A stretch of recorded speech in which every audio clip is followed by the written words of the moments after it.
إيه اللي بيشدني لشخص مرتبط؟ ممنوع نقرب من شخص مرتبط.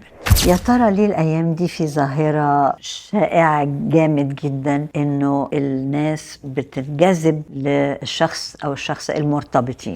لما نفكر كده إيه اللي بيشدني لشخص مرتبط؟ يا إما هكون عشان أنا في نيتي مش عاوزة أرتبط أبدا، مستريحة إنه الشخص اللي أنا بتعامل معاه ده مرتبط، فمش هيبقى فيه في ذهنه ارتباط تاني. يا إما بأعجب بالشخص المرتبط ده عشان الصفات اللي فيه اللي أنا شايفاها فيه هي دي الصفات اللي أنا عايزاها، وشايفاه كمان مع شريك تاني مبسوطة مستريحة فبيحلالي قوي الشخص ده. يا إما الشخص المرتبط بيوريني برضو إنه ده ناجح في الارتباط وبيوفر أمان، أنا لو ارتبطت معاه كمان هبقى مستريحة قوي وهحس إن مسنودة جامد. لكن عايزين نفكر نفسنا بحاجة مهمة جدا، كمبادئ ممنوع نقرب من شخص مرتبط، مش مفروض. وأوقات بنبقى يمكن مش عارفين في أول العلاقة، بس أول ما نعرف إنه الشخص دي أو الشخصة مرتبطين المبادئ بتقول نبعد تماما. لما الشخص يبقى مش مرتبط